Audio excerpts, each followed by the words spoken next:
Oh my God, they even give you a message now. Which is good. Yeah, absolutely. All right, so what I wanted to do today, and maybe the next time as well, is look under the hood of Aristotle's method a little bit and get fine-grained about what it is what he's doing, how he's doing it, what he begins with, what he ends with. Right? I asked you to read Book 1, Chapter 1, and Book 1, Chapter 7 of the Physics. And I'm going to go kind of backwards. We've read Book 1, Chapter 1 before to make the point that that Aristotle lays down the method of philosophy as beginning with that which is most known to us, and then arriving at a conclusion that is most known by nature, or most naturally known, or that which is most known as such. That is what is closest to knowledge as such, right? And that's and just taken on its bare merits, that's a very mysterious thing to say. And so we want to actually look at Book 1, Chapter 7, and in the light of this methodical precept that he gives at the very beginning, and then see how we can cash out that methodological guideline in his actual practice. Because the one thing that Aristotle almost never does is he never tells you when he's following his own method or not. Right? And so you have to kind of pick it out. And I think this is a really privileged text because it's relatively clear. It brings us from something that's familiar to us, something which is namely something changing, and it gets us to principles. And when he gets us to principles, we will notice that he is somewhat well. It seems like he might be a little bit lackadaisical. He's like, if in one sense there's two principles, in another sense there's three principles, and that's our solution. That is the solution that's going to resolve the difficulties that we discovered in earlier chapters with the Parmenideans and the so-called physicists. So what I want to do is, here's Aristotle saying, I've got a solution to how to think about becoming. And we're going to see how he sets up a solution. And then for next time, we're going to look specifically, especially at his critique of Parmenides, both the critique of Parmenides in books 2 and 3, and then when he returns to Parmenides in book 8, and shows how Aristotle's own solution resolves the paradoxes and the problems that he pointed to with respect to Parmenides. That way, I think that we'll get a better sense of what he thinks a solution even is, and why a solution that that amounts to saying, well, in one respect there's two principles, and in another respect there's three principles, and that's it. We're not going to try to go to some higher level and then resolve what seems to be itself a difficulty. He doesn't think it's difficult, and we need to understand why not, because that's super interesting. So that charts our course here for today and the next section. And generally, I would like to stay in the physics for about 3 or 4 sessions, maybe 5 sessions, because as he develops the concept of a natural thing, we get deeper and deeper into how to account for motion. And every once in a while, he will point out that this account leaves something out, and he'll put his finger on it, right? Like, whether it's matter or the form that's substance, right? That can't be determined here. And those are little pointers, little rays of light to what is going to be the focus of his concern in the metaphysics. Right? So that this will sharpen some of the discussions that he gives us in the metaphysics. Once we know where the problems arise, namely in the physics, right? we know the context within which he deals with these problems, and then what he considers to be adequate solutions for them. So we're going to be messing around in the natural world where things move before we get into metaphysics and then ask about whether there are beings that do not move and what their nature would be. All right, that just generally, are there any remarks anybody would like to make before we plunge in?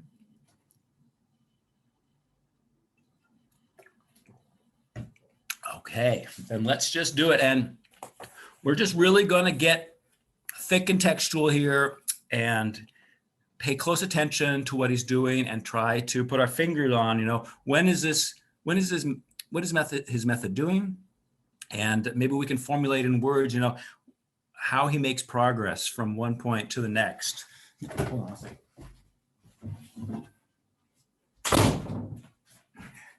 All right, so great, we got the text up. Could I get a reader, just so I don't have to hear my own voice all the time? Suppose I can read. Beautiful, thanks, Tyler. All right, am I just starting with "we shall now give our own account"? Exactly. All right, we shall now give our own account, first discussing all cases of coming to be, since the procedure that is in accord with nature is first to say what is common to all cases, and then to get a theoretical grasp on what is special to each one. I'm assuming I'm continuing. Yeah, we'll read the next paragraph and then talk a little bit about what he says in this first paragraph. For we say that one thing comes to be from another, indeed a distinct one from a distinct one, whether speaking about simple things or about compound ones. I mean this, it is possible for the human to become musical, it is possible for the not musical to come to be musical, or for the not musical human to come to be a musical human.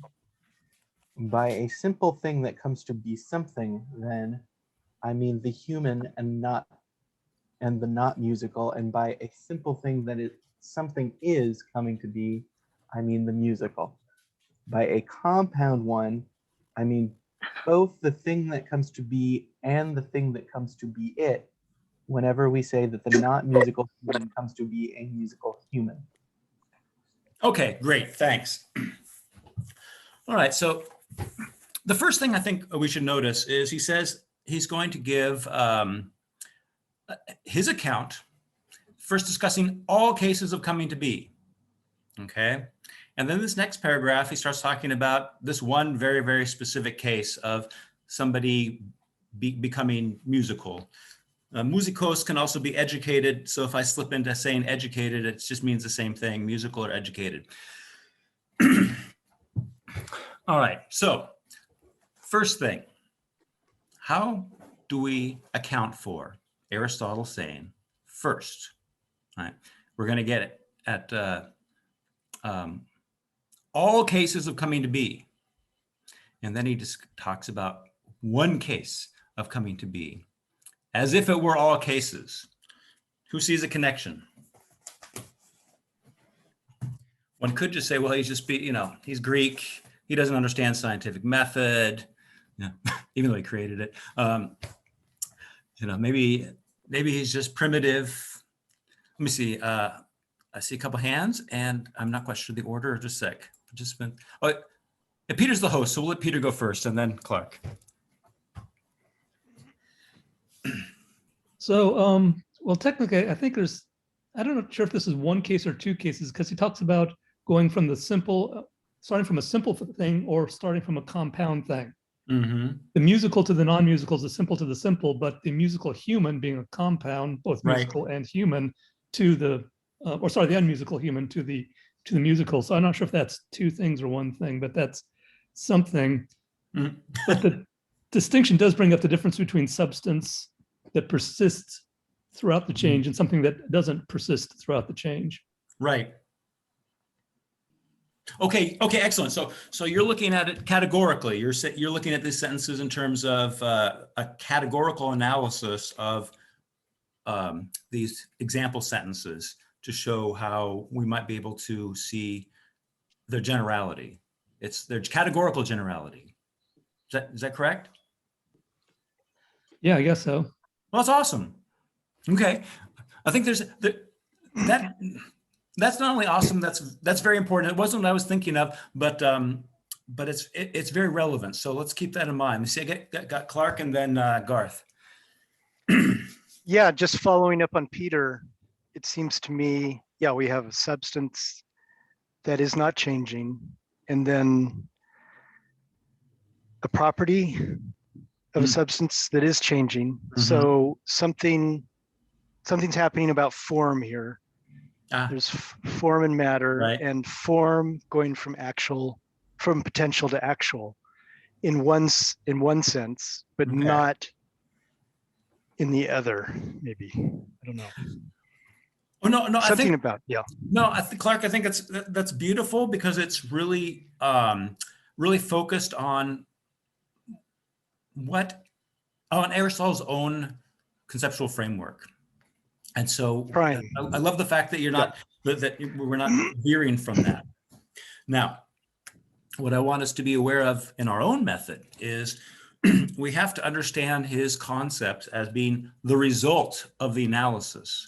And the analysis itself cannot, in any circular sense, presuppose those concepts. So, so to avoid circularity, right, we need to look at the method and see if we can talk about it in a neutral way that doesn't presuppose the validity of distinctions such as substance and accidents, or actuality and potentiality. Although you are totally right that those are the kinds of distinctions that are relevant to this and that we're going to get to. Garth. Well, the first thing I noticed in this paragraph, and I'm not sure if he gives a very clear, I think later he might state this clearly, but in order for something to come to be musical, it has to not be musical first. That's, right. I think, what he's trying to get at in the notion of something coming to be. It has to go from not to is. So when something's not something, then that's abstract, basically. It could be anything. But when it is something, then it's definite. This is great, because everybody's tying this paragraph to what comes before. That means you see the links very clearly. What I want to draw people's attention to is the very first sentence of the second paragraph. For, right? It's for. He's giving us a justification. We say that one thing comes to be from another. Let's just stop there. One thing comes to be from another. Bam. We are now talking about all cases of becoming. And this sentence, we say, right, that one thing comes to be from another, investigating the conditions of sense of this sentence, necessarily gets at every case of becoming.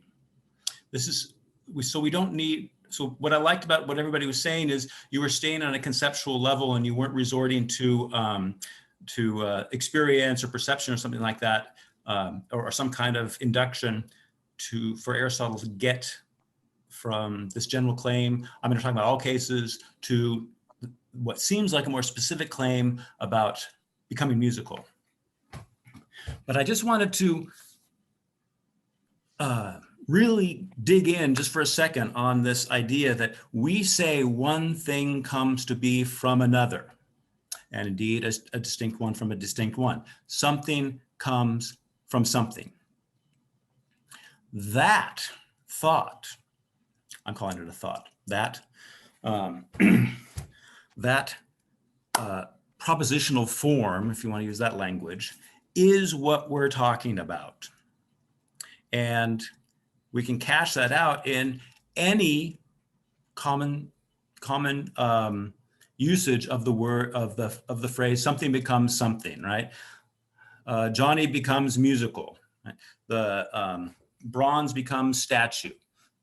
All of these concrete sentences, where we have specific objects, let's call them substances, substances that undergo property change.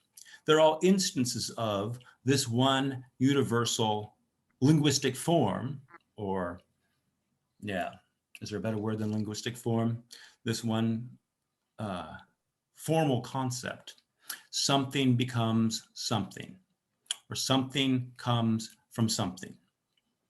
And it's looking at example sentences that all have this same form that we begin to get at the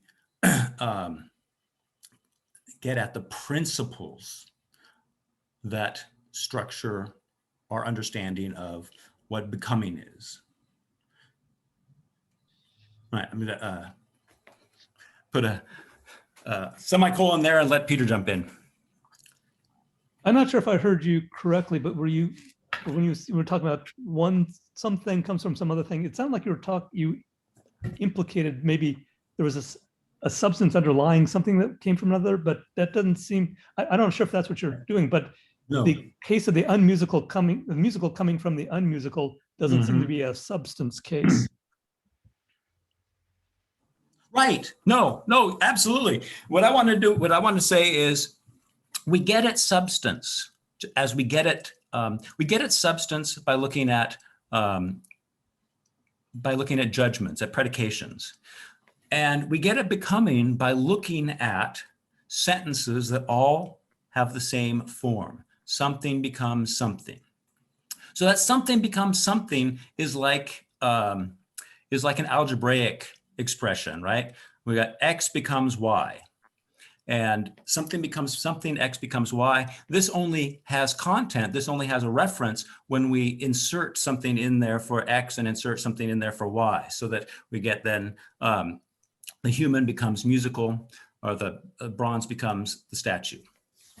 So what I want everybody to grasp is that there is, that Aristotle is not just committing a methodological mistake, nor is he presupposing his own ontology to get the work done in this. What he is doing is something that is quite marvelous to think about, right? That in investigating any sentence of the form something becomes something, or later of the form something comes from something, right? We are getting all cases of becoming. For anything that we say becomes will be expressed in a sentence where our first something, right, is replaced by a noun, and our second something is replaced by another noun. So this is a very, very interesting kind of lesson to see how Aristotle can avoid doing some kind of induction from experience. But the fact is that in a sense, experience is already folded into the language, right? And so when we investigate what are the conditions of meaningfulness of the phrase something becomes something, we are getting at all cases of becoming. And so when Aristotle turns to language, he's not turning towards something in the world, and he's not turning away from principles and the framework or anything like that. But instead, language has, so to speak, the world and thought folded into it. And so all we need to do is extract the intellectual content that the language gives us. Just in each one of these sentences, in bronze becomes statue and the like. So we're looking at language, but we're not looking at the language in terms of its grammar or in terms of its historical specificity. We're not looking at it in terms of its being Greek or social, or the kind of language a certain social class uses, right? We're looking at it as reflecting in itself something very different. Okay, so that's my first kind of methodological remark. And when Aristotle says we say, he's not making a sociological or political remark, but that he's after something else. Clark? So would it be a stretch to say that what you're saying right now is making a case for there being an ontological status to this universal that we are making the case for, that all sentences have this form? This form is a universal. What you're pointing out is a universal, and you're saying in addition, it is a reflective of its own distinct ontological status. No, I like that. Yeah. Mm-hmm. Okay. I like that. And it's one of the things I've been thinking about. You know, it's not Aristotle or Plato, but it's really the Stoics who begin distinguishing between logic as one discipline and nature as a second discipline, and then the study of language as a third discipline, as if these were three independent things. And I think it's really super important to appreciate how this distinction is not made in Aristotle. And it's not because of its primitiveness, but because from an Aristotelian point of view, that is distinguishing three things as if they were separate, but they're not. Yeah, and I think that's one of the most important things we can learn from Aristotle. So I'm pointing it out now. I realize it's a little bit abstract to be getting at this here, but when we're thinking about, what is he doing? So when he's talking about something universal, when he's talking about the particular, or he's talking about all things, how is he doing that without induction? How's he doing that without running around the world, saying, is this an example of becoming? Is this, well, let's look and see what the people in the community say, whether they use the term becoming here or whatever. He doesn't do that. He doesn't need to do that. And as we discussed a couple of weeks ago, what he is doing is he's turning to a logical analysis of a certain form of sentence in order to find out what becoming is. And that is to say, we derive a criteria for determining when we encounter experientially a case of becoming. No experience, has emblazoned on it somewhere, I'm becoming.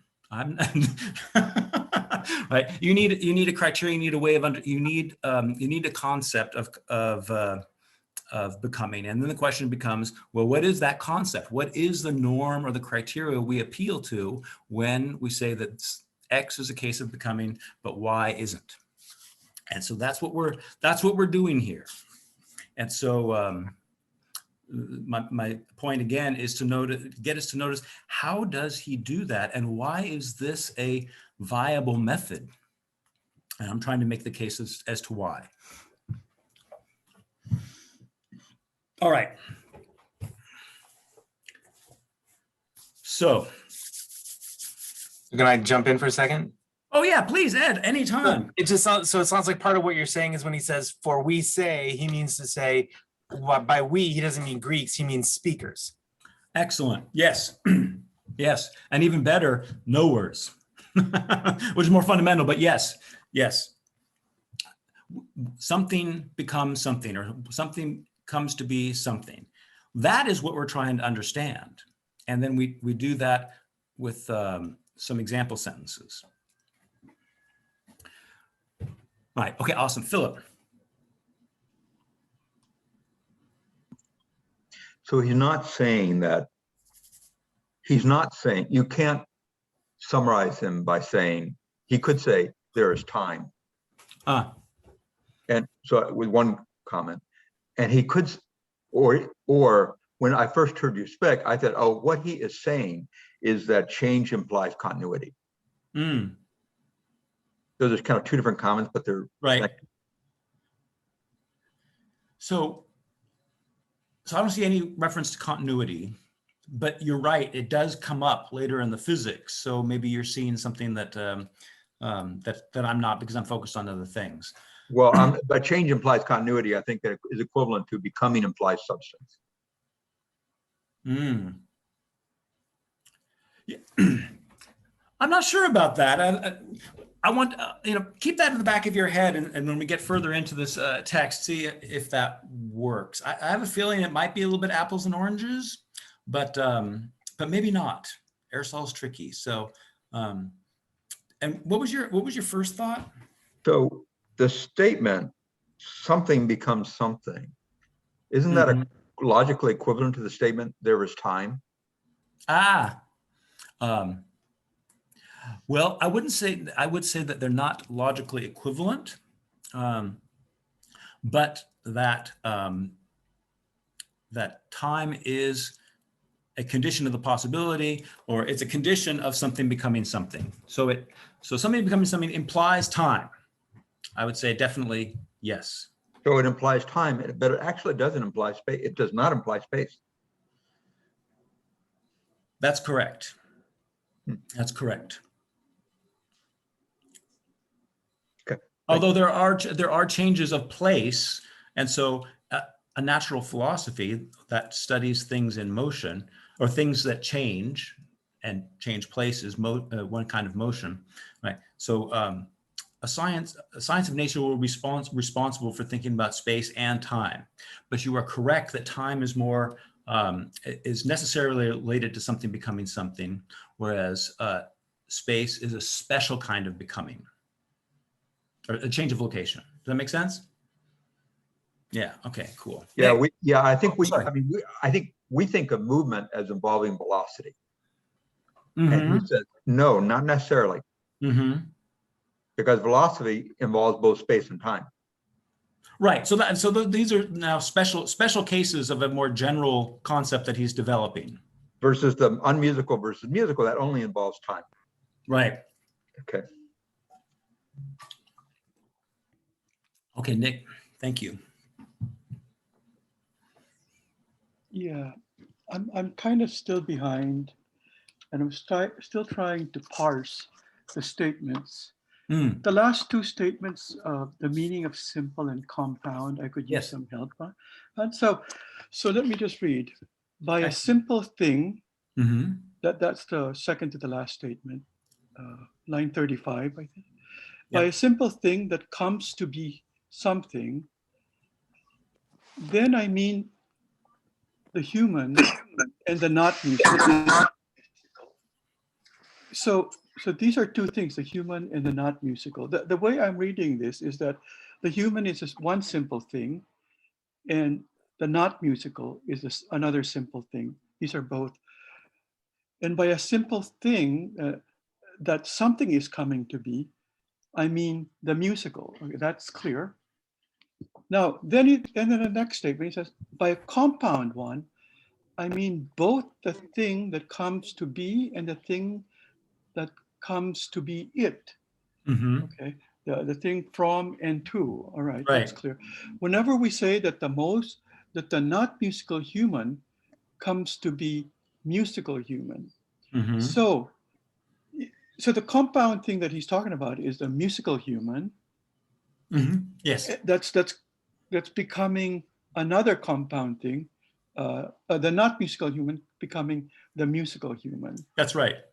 It's exactly that. And so, okay, I just wanted to verify that. And so far Good. it's clear, and I no arguments with him. Right. I understood him, right? Okay. Right.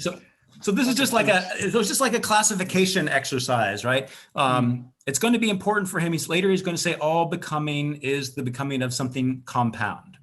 But here at the beginning, he's given us three equivalent sentences, right?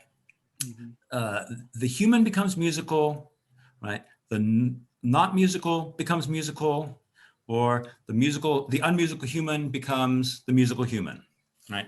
These are three equivalent expressions. They all refer to the same state of affairs, yet they are all unique in the way in which they do that, right? So he's going to point out some some differences here. I mean, the human. I'm sorry, Michael. Go ahead. I just wanted to point out the human becomes musical is a little different from the not musical becomes. musical. Exactly. The human becomes musical implies a non-musical human becoming musical. It's Right. already so it really is almost just two cases actually, really, because human becomes musical and not musical becomes musical is probably, well, maybe not. Okay, maybe not musical. Could be a not musical dog. Okay, all right, I get it. I get it. Right. All right, okay. Right. So he gives us three examples from common parlance that are all equivalent, and they're all saying that something, because they're all ways of filling in our variable expression, something becomes something. Okay.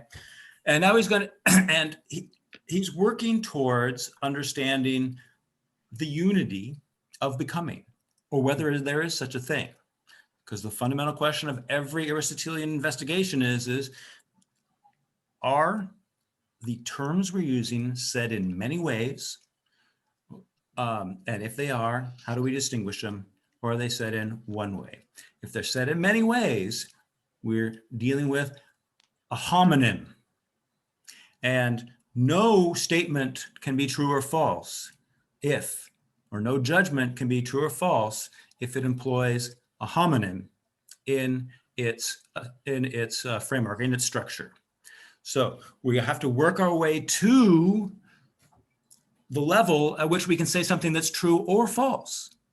And as long as we're using words that are ambiguous and homonymous, right, we cannot form judgments that are true or false.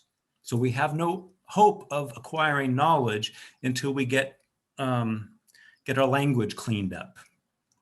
So what we're going to be doing here is we're going to look at different examples of becoming and seeing if they're all if they all correspond to one concept of becoming, or whether there's a homonymy, and that's what he's going to find, that there is going to be a homonymy. But then he's going to solve for that, and then get at a way of thinking about becoming in a unified way.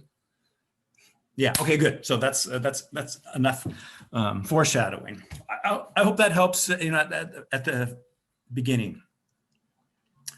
Right now, he just wants to get at certain peculiarities. When we talk about simples, they're going to have certain logical characteristics. When we talk about compounds, they're going to have certain other logical characteristics. And some of those logical characteristics are going to overlap. And so he's very interested in the differences. Phil, go ahead. So is another way to say what he's saying? I'm thinking about Hegel's The Introduction to the Phenomenology. So he's saying there are phenomena. To say something becomes something is equivalent to saying there are phenomena. There are phenomenon, right? Yeah, that's interesting. That's interesting. And then Hegel goes on to, well, okay, there are phenomenon. So how do phenomenon do their phenomena? Right. But I'm a little bit hesitant to go there just because he doesn't talk about. He does use the root word of phenomena. Seeming or appearing here. I guess Philip. I guess I'm just a little bit confused. What does it mean? What does it mean for you to say there are phenomena? Is it just something appears? It's not. Oh yes. Right. Yeah. But maybe that's not what he means. No. I think it's good. I think it's a very, very interesting question. Although I think it's a modern question, right? Well, like how does what is the precondition for statements about becoming in a language that we're investigating? And here people want to go empiricist. Well, it's because human beings, through evolutionary history, have certain experiences, and some of them are recurring, and they help them survive, and that those get then imprinted into language and all the rest of it. And so language is just a result of this evolutionary history or something like that. Well, I mean, that's a fine and interesting theory, and you can probably get some interesting hypotheses out of it. But it doesn't help us understand how it's possible for us to arrive at principles of the nature of things. How, for instance, how to distinguish between that which moves and that which doesn't move. A distinction that is not just culture relative, but that gets at the nature of movement itself and the lack of movement. Okay, I realized, okay, that was perhaps a bit of a digression. Phil, do you feel like I've responded to you at all? That's nice of you, thank you. Tyler. Yeah, I wanted to kind of just tack on to what Philip is saying by highlighting something I think both Aristotle and Kant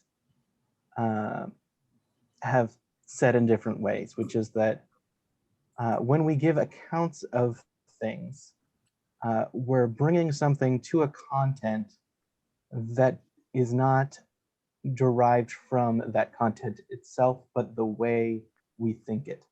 Yeah. And so if we're talking about things, anytime we do that, we're distinguishing something as being one kind of thing, which is not in the sensible particulars, but Right. is in our own activity. Mhm. So anytime we're going to inquire into something that is a product of our own activity, we cannot appeal to the particular experiences, but we have to look inward, so to speak, Right. at our own faculty or capacity. Right. This is yeah. No, I appreciate it. That's a Kantian Hegelian way to look at it. Aristotle never talked about our own faculties or anything like that. So yeah, I don't want to speak out, specific to faculty really, but right. I want to highlight our own activity of account giving. Right. Well, I think in Aristotle, it's very interesting. Whether a language is our own activity or not. The fact is that it's through the analysis of language, not as a grammar, but as a reflection of ontology, that we get the criteria of the criteria according to which we can decide truly or falsely whether something can truly be said to be something moving, something becoming or not. Right. So language has language is kind of plays the role of the subject in Aristotle's use of language plays the role of the subject in your account, and that's very interesting. But it would take us far afield to explore it adequately. Yeah. All right. So he gives us these three example sentences. And he designates two of them to be contain simples and one to contain compounds. Right? And we don't really know what a simple and a compound is yet. We don't know if he's talking analogically, if he's talking logically, what's going on here. So let's see what he does. What's his next move? If I can get a reader to read a paragraph or two. Or maybe just the next paragraph.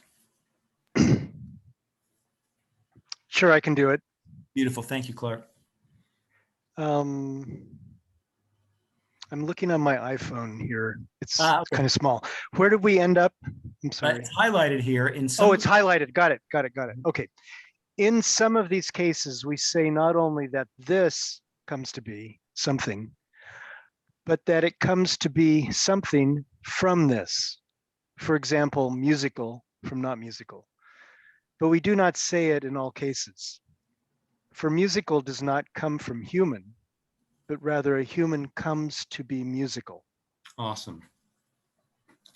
All right, so let me see here. He's introducing a second linguistic form, right? This is not only that something comes to be something, but that something comes from something. Something comes from this, right? And then he gives an example of musical from not musical. And then comes the first problem, but we do not say it in all cases. So not all cases of becoming are captured in this particular linguistic form. And then let's look and see what happens here. For musical does not come from human, but rather a human comes to be musical. All right. So I guess maybe we just need to kind of feel like the linguistic oddity of saying the musical comes from the human, and the linguistic normalcy of saying a human comes to be musical. Peter. Yeah, I'm not sure how much emphasis to place on the English translation of difference between comes from human and rather a human. Is one a particular substance and the other a universal? Or is that just an artifact of the English translation there?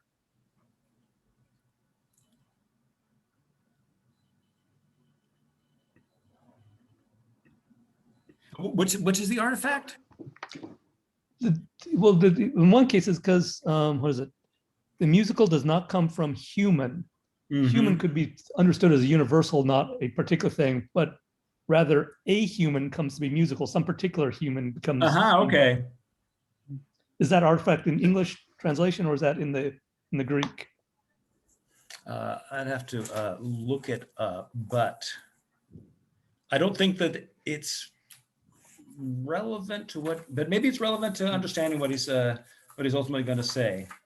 So I'm going to have to look that up. In the meantime, I'm going to look. Yeah, I was thinking that because in a sense that the musical could never be a substance, but a human could be a substance, and I didn't know if that idea was getting thrown in here or not. The way, for me, the operative word, the distinguishing word is this. That this turns into this, not musical turns into musical. They are both this.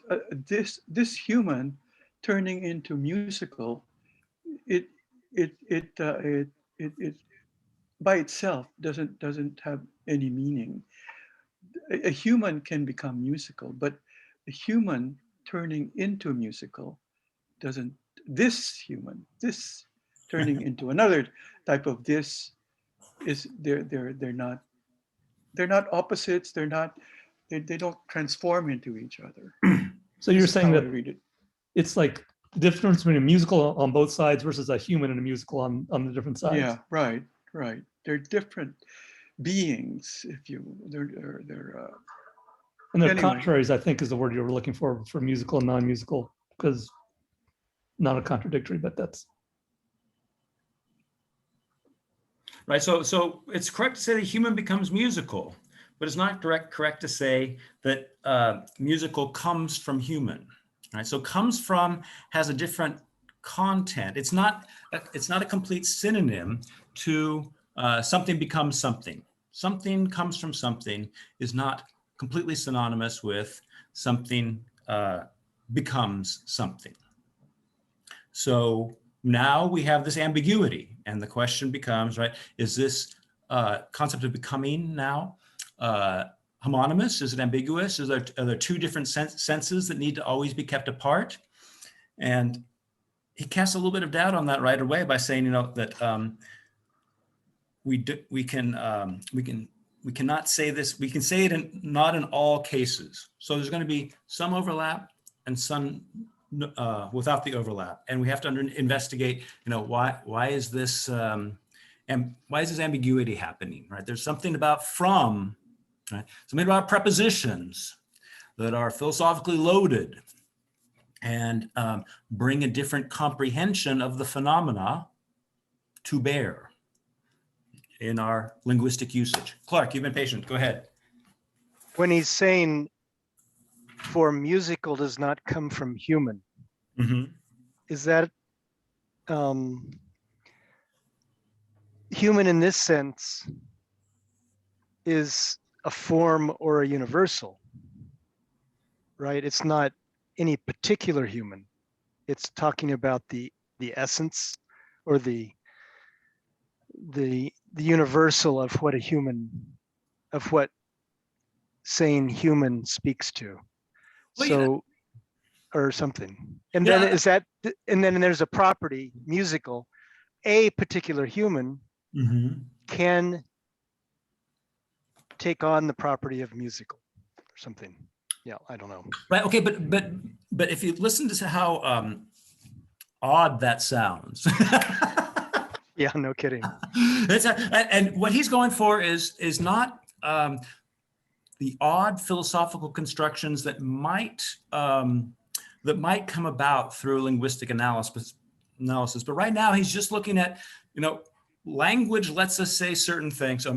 We say certain things, but we don't say certain other things, right? In cases in which becoming is involved, we don't say that the musical comes from the human, right? Now, that's remarkable, right? That there are these exceptions, and so that requires us to go a little bit deeper into the logical presuppositions of two different forms. Something becomes something, and something comes from something. And his analysis is going to go a little bit deeper into those in order to see what's going on with this variation. So let's try not to impose the categorical framework on it too early and say, well, this is happening because one things are universals and other things are particulars and all the rest of it, because this didn't really talk about any of that. So again, let's just stay under the hood, look at the craft. Let's see exactly what he's doing. And what he's doing is he's sticking with common garden variety examples in which the word becoming is used meaningfully.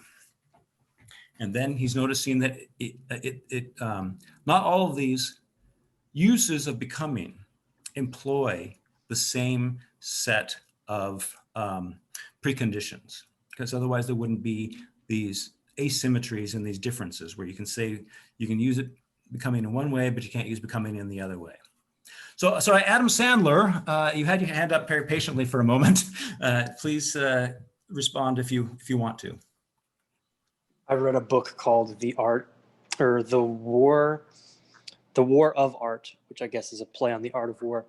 And this gentleman had studied Greek history, and I'm assuming he also studied Aristotle, and he was talking about the idea of invoking the muse, which makes a lot of sense, because if you were to observe an artist, his mind, he's encountering a state change when he enters flow state. And flow state, you're very much connected to the present moment. So you could say that it's really more like it's flowing through you, that you essentially become a conduit for whatever information is arising in the present moment. Yeah. And maybe you've stored information up to that point, so you have, say, muscle memory to play the music, but you still have to be present enough to be connected to the moment in order to channel the music. So in a way, you're more of a conduit. It inhabits you versus you inhabit it. Okay. So how are you seeing the connection to the text here? I was listening passively, so I didn't know that was a requirement. Yeah, word for word. I apologize. Hey, that's totally good. It's an interesting point, but let's always try to make a tight connection between outside information and the text, so that it's always like targeted at illuminating a part of the text.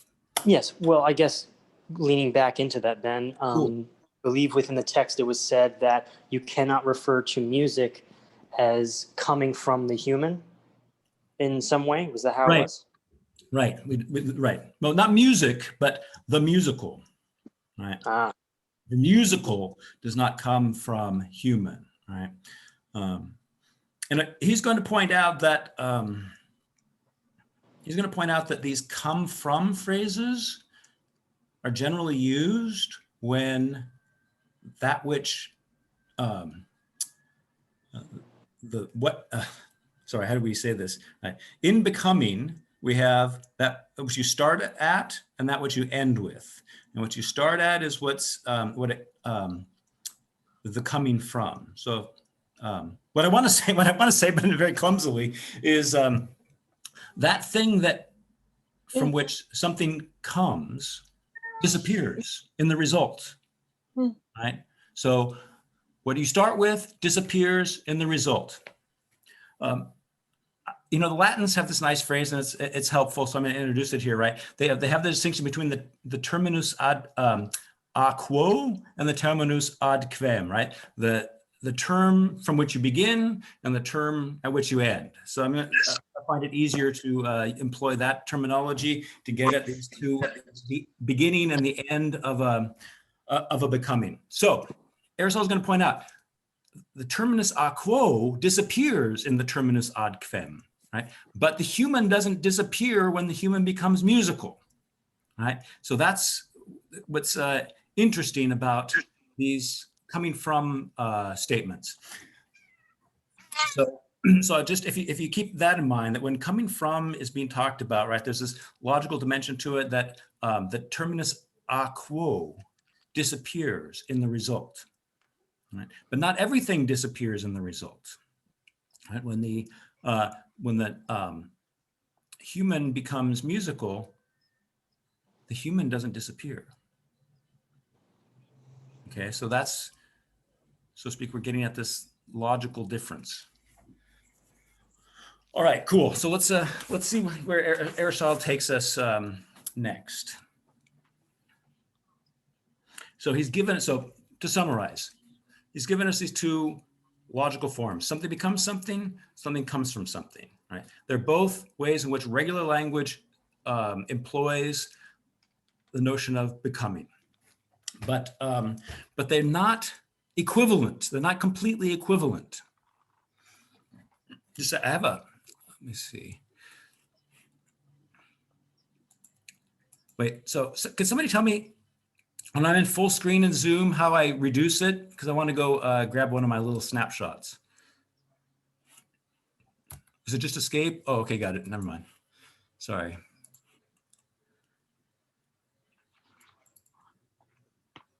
Okay. So I'm just gonna share a screen here. Peter, can you let me share a screen?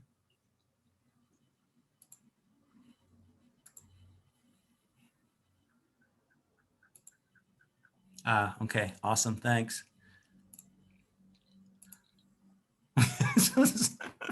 My great, okay, just like in order to order this welter of sentences, I've got this little diagram right on the left, something becomes something, and on the right, something comes from something. And you can see at the very first line in each side, human becomes educated. Oh, sorry, I didn't use musical, I used educated. And then immediately opposite, I have this no, you can't say that, this is not said. The educated comes from the human. Right?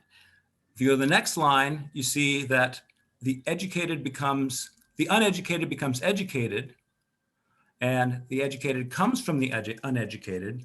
They're both allowed. So here, with this format, the sentences in the one category can be reformulated in the other category without any problem.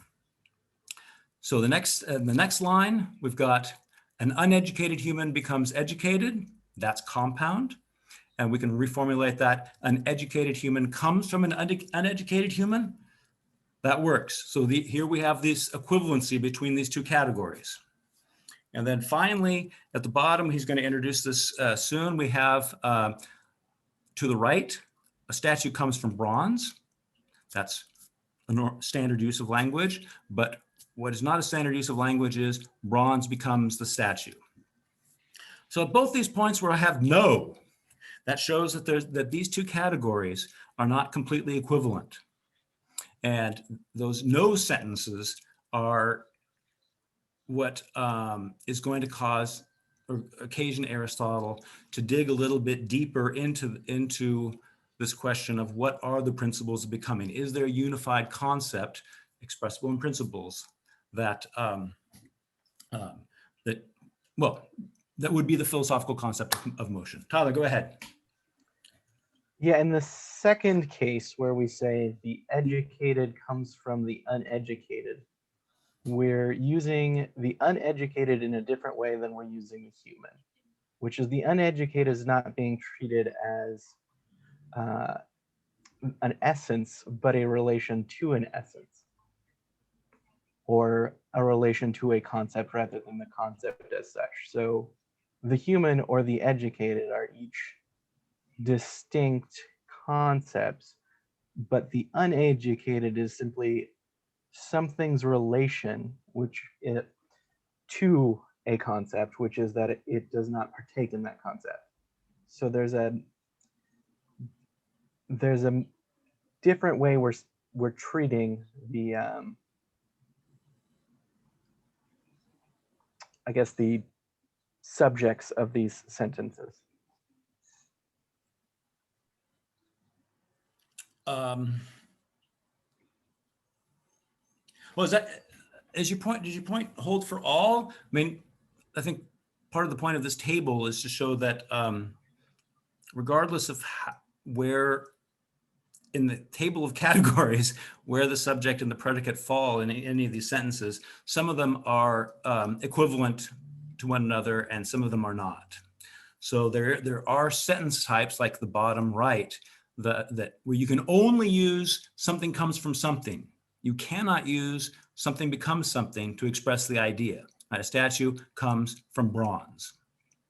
It's not the case that the bronze itself becomes the statue. So right, my point here is that, so something comes from something is what the educated comes from the uneducated is under. But the uneducated is not something, it's something's relation to education. Well, why do you want to say that?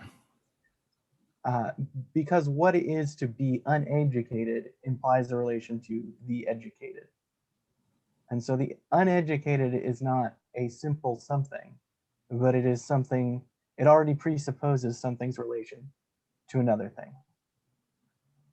So the uneducated is a more complex thing than the educated. Okay, I see. I mean, that corresponds kind of to what he's going to do with these strange terms like the uneducated. Right. Go ahead, Peter. I wasn't sure if you were drawing the distinction between, are you saying that comes from is semantically different than becomes? Yes. Okay. That I had not read the first time I read this chart, I did not have that in mind. So let me. Okay, good. No, I think that's a very direct and pleasant way to put it. Thank you. Ed. Yeah, so what's nice about the chart, at least for me, is that what I had thought you were hitting on earlier was the idea that the general case that everything fell under was something becomes something, yeah, and something comes from something was something that sometimes hit and sometimes didn't. Yeah. What the chart is showing is that each of these ways of talking has things that don't click. Exactly. No, awesome. No, that's exactly right. That's exactly right. And Aristotle sets this up to seem, so it seems like he wants to subsume everything under something becomes something. And because it's Aristotle, it's going to turn out that everything's going to end up being subsumed under, more or less, under something comes from something. So the thing that seems to be the problem ends up also being the solution once you bring the analysis along that far. So yes, thank you. That was indeed, in fact, one of my other one of my other charts. Okay, cool. So please. Nick, and then Philip. Yeah, Michael. So I think you've jumped ahead in the reading with your illustration. Oh yeah, you're right. But going slowly, I kind of reading just a paragraph ahead of what you read earlier. It seems like something becomes something. You're first on your left side. Human becomes educated. Mm-hmm. One of its characteristics is after the becoming, the human still remains human. Uh-huh. Whereas the something comes from something, mm-hmm. There's an implication of destruction that the new something negates the old something, and the old something is no longer there. So educated and uneducated are contrary, and you're either one or the other. One turns into the other. Mm-hmm. That is the distinction that I thought he had, but right. But maybe it's more than that if one reads even further, as you have. Anyway, you've gone maybe a few steps ahead.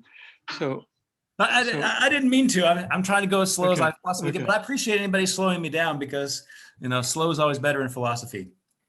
Well, I thought we were going to read all paragraphs as they go. Are we? Well, I just wanted to get my Nope. chart up because I Okay. felt like I felt like maybe our awareness of the sentences and what their relations are might be starting to fall apart because it's too much information. So I wanted a nice visual. So no, I appreciate it, Nick.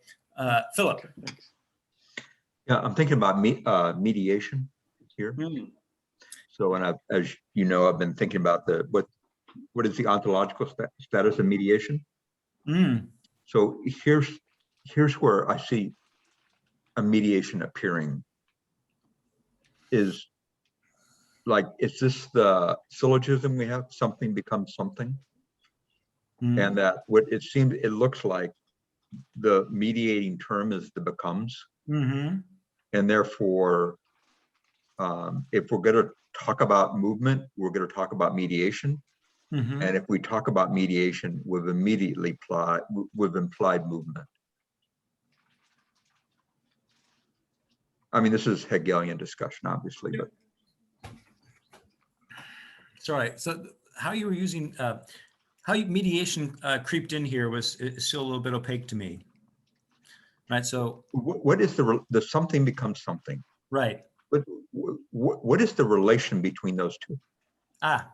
Right. Well, no, exactly. That's one of the things that he's trying to figure out. Is it the way Nick thought it, that the first something disappears and you're left with the second something?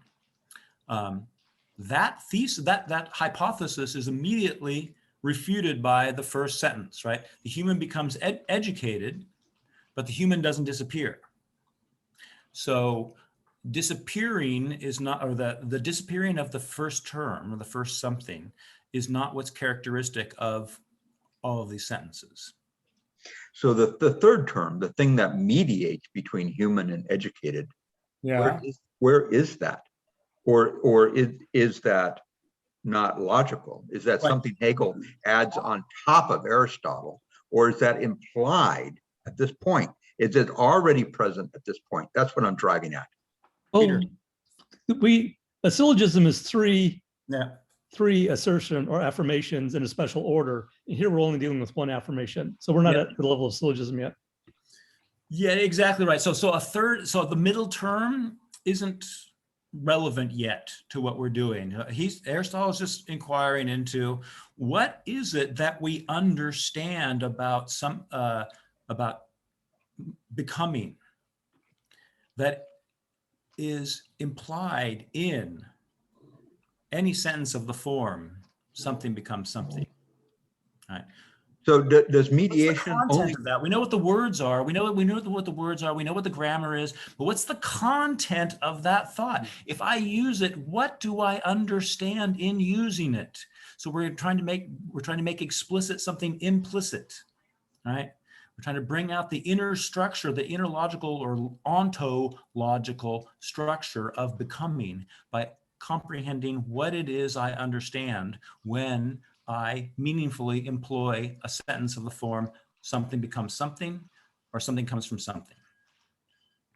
So when we say something becomes something, that is meaningful, even if we say there is no mediation.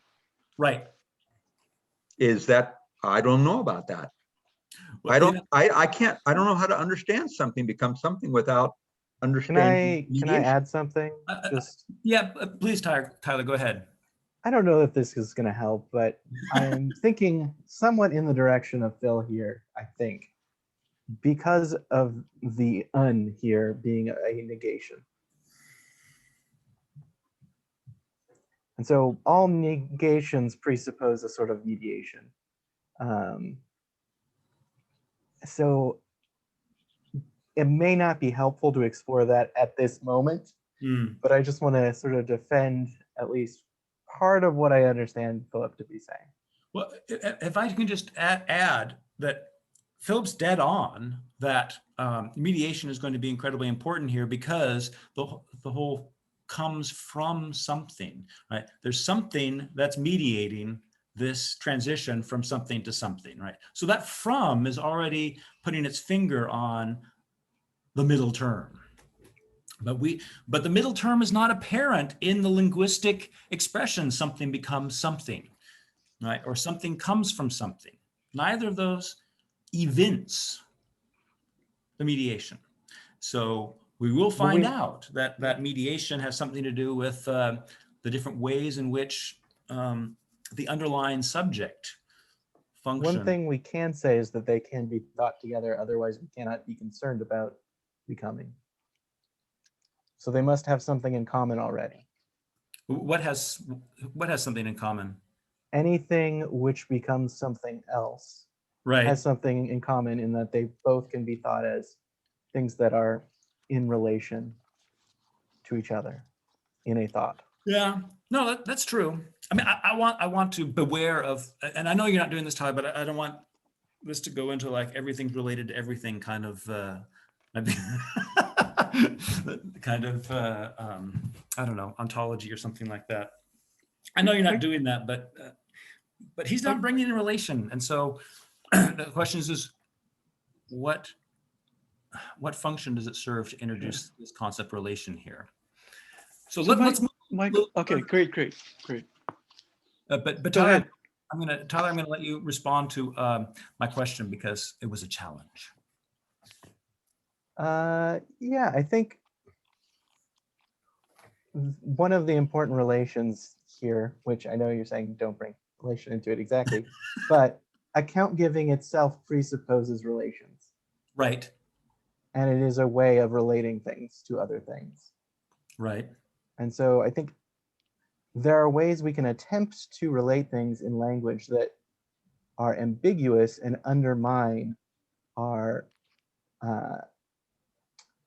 attempts to give an account that can actually explain.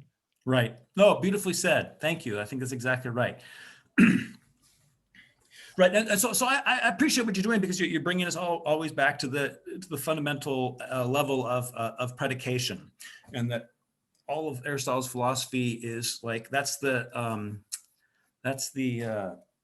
narrow needle hole that everything's threaded through, all the thread goes through, or something like that. So we need to remember that. So we're trying to get the concept of becoming up to the level where it can be employed in judgments that can be true or false. But we need to get rid of its inner ambiguity so that it can be used in sentences that can be true or false, and therefore that have some theoretical value. Below the level of the true or the false, right? We're just playing around. So we need to get the concept of becoming up to the level in which it can function as the basis of the physics, which is all about things in motion, things becoming. Yeah, I agree. And I think to add to that, I think as we talk about something becomes something, we do have things that are taken to be one kind of thing, and then other things that are taken to be either the same kind of thing or a different kind of thing, which is where a lot of the ambiguity lies, because some things are compounds, some things are simple, some things are, as I was rambling about, negations, but we won't get into that. Yeah, we don't need to yet, because I think the mediation is already in that from. All right. Okay, cool. Thank you. So let's move on with what Aristotle writes here and see. Okay, so he's given us some examples of sentences. Basically, all we've done is talked about a couple sentence examples that he's given us, and notice that they're of two fundamentally different forms, as indicated on my little diagram here. So, what does he do next? You want to stop sharing and I'll put the text up? Oh, thank you. Yeah.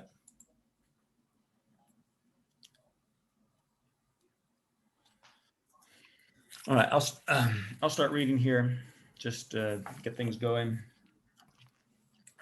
Of simple things that come to be something, some remain when they come to be that thing, whereas others do not. For the human remains and is human when he comes to be musical, whereas the not musical and the unmusical whether simple or compound, does not remain. Okay, I'm just going to read into the next one so we make some progress here. Having made these distinctions, there is this to grasp from every case of coming to be, provided we look at them in the way we described. Method. Namely, that there must always be some underlying subject that comes to be something. And even if it is one in number, in form, it is not one. By in form, I mean the same as in account, since the being for the human is not the same as the being for the unmusical. And the one remains and the other does not remain. The thing that is not an opposite remains, for the human remains. There's that substance. But the not musical and the unmusical do not remain, and nor does the thing composed of both.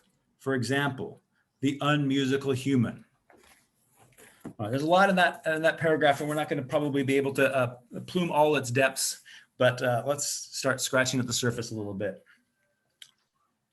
So what's weird is, and I think the first thing we really need to clarify is he says, in all cases, something remains, and then he says, in some cases, something remains. In other cases, something doesn't remain. So it sounds like he's immediately making a mess of his first grand conclusion.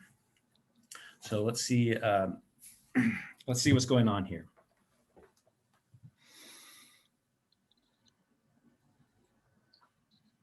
Starting with a prior paragraph. So now he's using his little division between simple and compound to make a point that when we're dealing with simple things, right, in some simple cases of simple things, the terminus a quo remains, and in other simple things, the terminus a quo does not remain. And this is what makes the compound interesting. In all cases of the compound, the terminus a quo does not remain. So with the compound, we have nice, non-ambiguous relation, whereas the simple gives us some problems. All right, sometimes yes, sometimes no.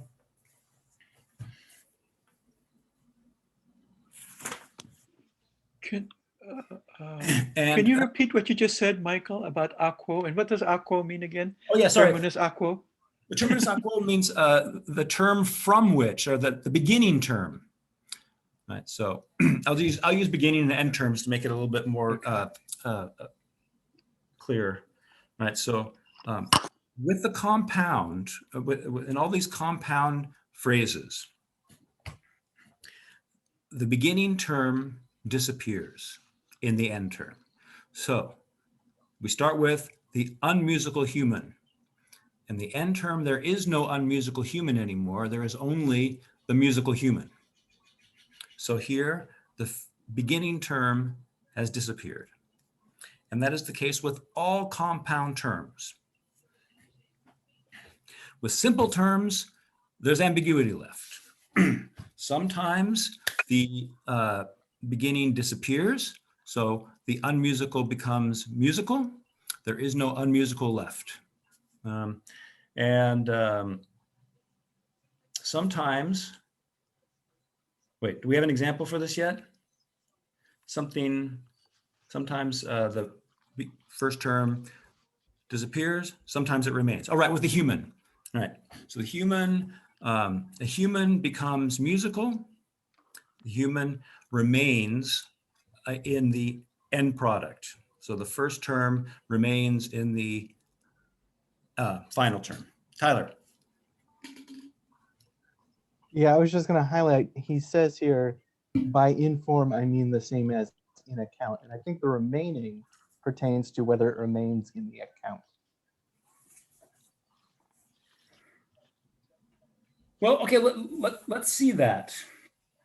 I'm not sure if that's the case or not. All right. So if everybody kind of gets that with the compound, we have a nice simple relation. In the final term, the initial term is no longer present. When we're dealing with these simple phrases, sometimes the initial term is not present, sometimes it is present. Okay, so that's kind of where we're at in this simple linguistic analysis. So now let's read slowly what comes next. Having made these distinctions, there is this to grasp from every case of coming to be, provided we look at them in the way we describe, namely, that there must always be some underlying subject that comes to be something. And even if it is one in number, in form it is not one. Okay, let's just stop right there.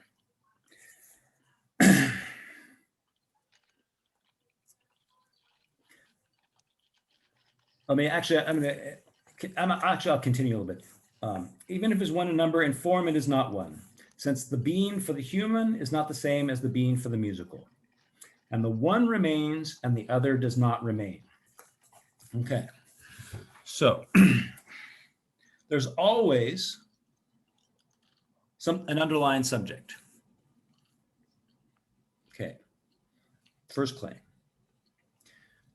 But that underlying subject does not always remain. I think that's kind of how we are going to make sense of this particular phrasing of his.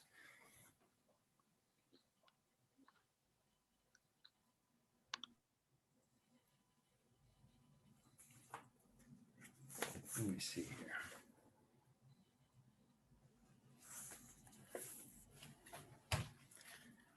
All right. I'm not quite sure which angle to attack this first. So it seems like I talked myself into that little solution. So in every case, there's something underlying. So what do we have thus far? We have either the unmusical that disappears in the musical, or we have the human that remains when the human becomes musical. Right? So in each case, we have an underlying subject. In the one case, the underlying subject remains. The human stays human through the change. In the other case, the underlying subject, the unmusical, disappears in the final product, which is the musical. So this underlying subject, this is already kind of an indicator as to how to think about this underlying subject. This underlying subject is not a thing beneath the appearances. It's not a thing in itself. Right? It's not some determinable thing, but rather the underlying subject refers, it refers differently. And what I want to do is I want to talk a little bit eventually about how this term is referring and what kind of concept it is. Peter, go ahead. I just wanted to point out that subject is, sometimes the word is subject, I hear substance. And I just want to point out that we're not talking necessarily substance here, but just subject. Yeah. Yeah, I mean, you know, it's hypokaimenon, right? If you just think about, the underlying, right? Just the underlying. What underlies this process, right? What underlies this process is, on the one hand, the human being, which happens to be substance, but that's not the point he's making yet. In another case, it's one side of an opposition, right? Musical, unmusical. So, and also, I would just like to Yeah. point out, when he says, even if it is one in number, in form, it is not one. Right. So the example is the unmusical human, I guess. Mm-hmm. It is one in number, but in form, when he's talking about it, there are two. There's the unmusical musical form, and there's a human form. Mm. So this is kind of the distinction he's making. Exactly right. And this is one of our first really interesting references to the difference between, being one in number and being one in being. And what we're finding here is this, modes of being or ways of being. There can be many modes of being in one countable thing, right? This human, right, has the mode of being human. And if we give it an account of what it is to be human, that will be different than the account of what it is to be musical. And so this musical human being combines in herself multiple modes of being, even though in terms of countability, right? Whether it's only one countable thing, but it is many beings. And I think that this is one of the first really interesting references to this idea that when we're examining being in Aristotle, we're not counting the kinds of things there are, right? Is there matter? Is there matter in mind? Are there an indefinite number of atoms, right? This is not an ontological inquiry to determine how many kinds of things there are. But regardless of how many kinds of things there are, what modes of being give them their determinacy? Right, so the musical human is one human being that combines in this description two kinds of being, or two modes of being, right? But the mode of being of the human being and the mode of being musical. So that's actually, that will be incredibly helpful if we can remember this when we actually look at the metaphysics, because often our conversations were ambiguous because it seemed sometimes what we're trying to do is we're trying to find out how many beings there are out there, right? Are there black holes and there are atoms and all these, yeah. and now we're finding out that regardless of how many countable things there are, that's irrelevant to an ontological inquiry. Right? Because any one being can be the site of multiple forms and therefore multiple modes of being. And how many modes of being there are depends on, and this is, we're getting back to this language thing, depends on how I address this thing. Do I address it as a human being, or do I address it as a musical human being? Right? In the way in which my language presents the phenomenon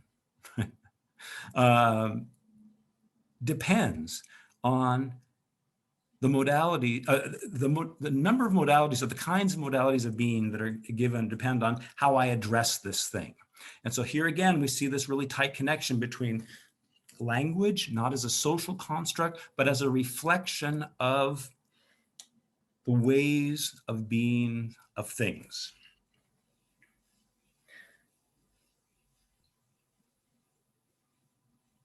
Right, and so if I address somebody as a I don't know, as a musical philosophical human being, right? Then I've got three modes of being, because the account of what it is to be musical is not the same as the account as being philosophical, and the account of philosophical is not the same as being the account of being a human being, right? So in my address now, I'm addressing this thing as possessing three modes of being, or it's being presented to me as that which has at least three modes of being. Even though in terms of countability, it's still just one spatio-temporally distinct physical thing, right? That I can count, and it's separable from other things, so I can count it and then as distinct from these others. Tyler. Yeah, I was going to ask with regard to when he says unmusical versus not musical. Uh-huh. It seems that the not has to do with underlying subject, or I mean, the has to do with underlying subjects or substances, but the not doesn't necessarily. So there's a different sense in which a pencil is not musical than there is the sense in which the human being is not or unmusical, right? There's a sense in which what? So the sense in which a human being is unmusical is different than an account for a pencil or writing or something like that to not be musical, which is to say they are simply a different kind of being or a different kind of predication than the predication musical. Yeah, Whereas for the human yes. being, right, being unmusical is something that it can be or not be in a way that a pencil cannot be musical or unmusical in the same sense.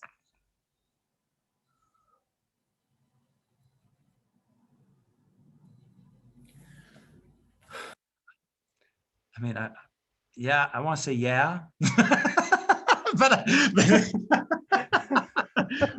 right. So he's going to give it. He's going to. I mean, one of the reasons why I chose this passage to really look at closely is two fundamental concepts that pervade his work are actually coming to being in this passage. Right. One of them is matter, right, and the other is privation, and so what you've been very focused on this negativity stuff, the not. Mine is the privation here. And so why we're even entitled to talk about, unmusical in something, what even allows us to make that kind of judgment will result from this analysis of becoming. Right? So I don't know. I feel like in order to do justice to what you're saying, we need to read this from the back end first, and then really look at the steresis. But we got to get there. But yeah, fair enough. It's just clear that he distinguishes the not musical and the unmusical multiple times in these two paragraphs. So I was just hoping we could maybe spell something about that out, but. Right. And I don't think it's okay. So this is the other thing. I don't think it's necessary because he's starting off with just locutions that Greeks are familiar with. And so they fit the form of something becoming something or something comes from something. They fit that form. And so he's entitled to talk about them. And what he's later going to get to is you can't really figure out, you can't understand becoming by only looking at simple uses of language, right? You've got to go to the composite. And in the composite, the problems that the simple seems to give rise to disappear. And that's good, that's appropriate, because these simple things are not freestanding entities, but they're dependent on something more fundamental, right? The substance, right? So even though they're logically being talked about as simple, but ultimately they're dependent on something prior to them, and that only something can be unmusical, but unmusical as such cannot be without being tied. Remember from the very beginning of the categories, right?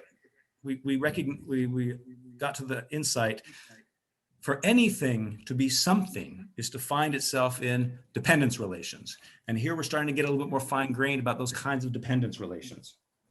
Anyway, yeah, sorry, that was perhaps a digression. Ed, you got your hand up patiently? I think I can't remember the person's name, but it was just talking to you there. But I guess what I was hearing them wondering was whether Aristotle was reserving not musical for one and unmusical for the other.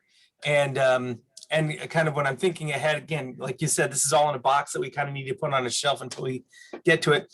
But I'm remembering in the Nicomachean Ethics, for example, Aristotle says that there are certain things which by their very name, such as theft, for example, they cannot be either an example of too much or the right amount. Because you can't say they're this or not. They're just, any amount is the wrong amount. Right. So that would be an example of the kind of structure that I guess he was hinting at here in this conversation. With a pencil can't be musical or non-musical in one sense, whereas in another sense, clearly it's not musical. And I think I was hearing him asking if Aristotle reserved not and un for one or the other of those two. I see. So yeah. Tyler, does that feel like he's addressed what you were after? I was completely distracted by Peter talking in Discord.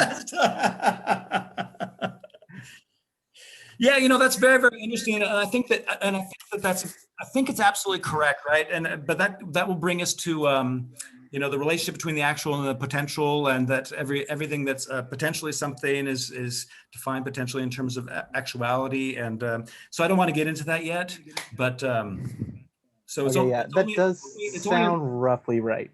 in terms of something actual that we look at something potential as lacking something, as not yet. Right. So it's always so all of these negative terms, right? They're only negative because, as I think Tyler and Ed made clear, that they're always they're named in view of their relation to that which they are not yet, namely their completion or their perfection or their actuality. I don't know. Okay, good. Clark. Yeah, privation. You said two things that we're trying to get at here at root. Maybe Yeah. What do you mean by that? Oh, this is the revenge. Yeah, well, sorry about that, but I haven't heard you say it. Foreshadowing. That's right. He uses the word lack, right? And the way so lack is the English translation for the Greek steresis, and privation is the Latin translation of that. And so how about the unmusical is the privation of musicality. Exactly. There we go. Exactly. Okay. Yep. Perfect. That works. Thanks.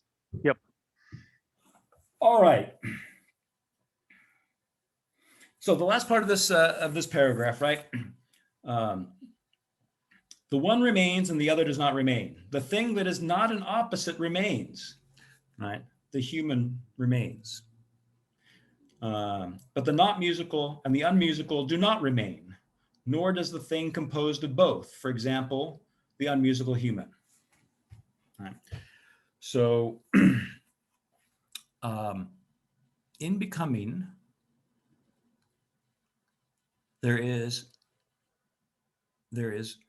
we now have we have in Nietzsche two underlying subjects, right? The human that stays the same, and the opposite quality that does not remain or is lost. So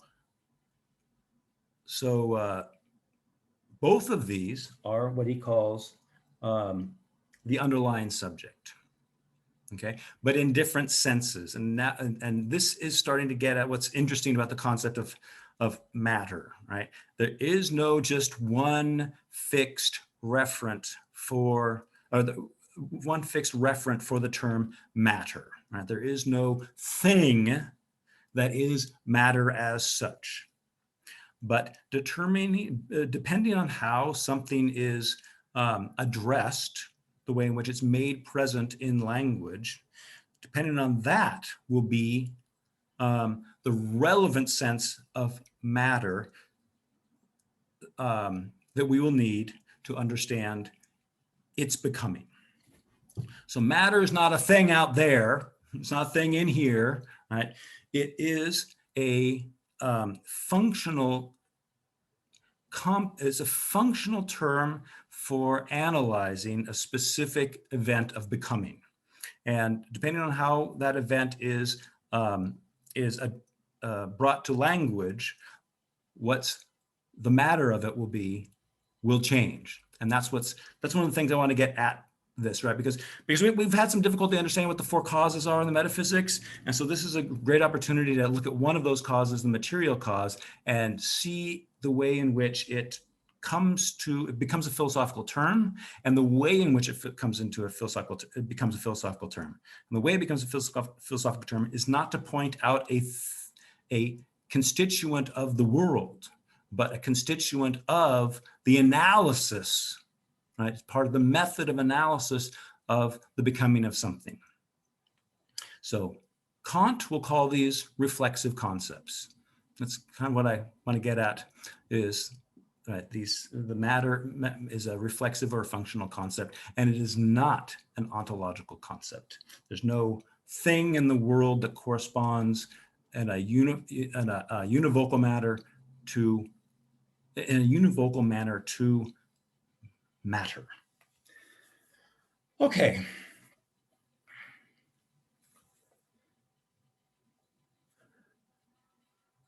Okay.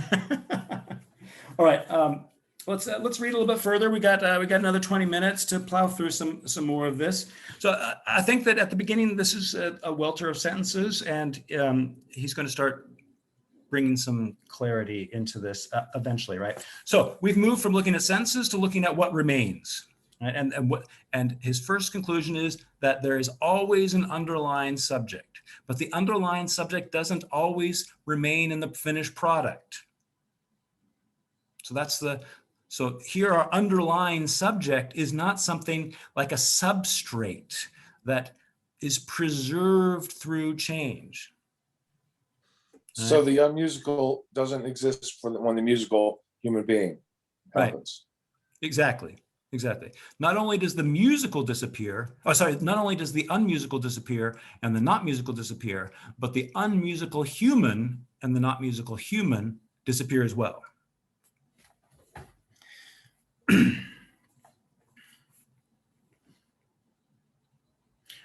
Right. Okay, let's move on a little bit.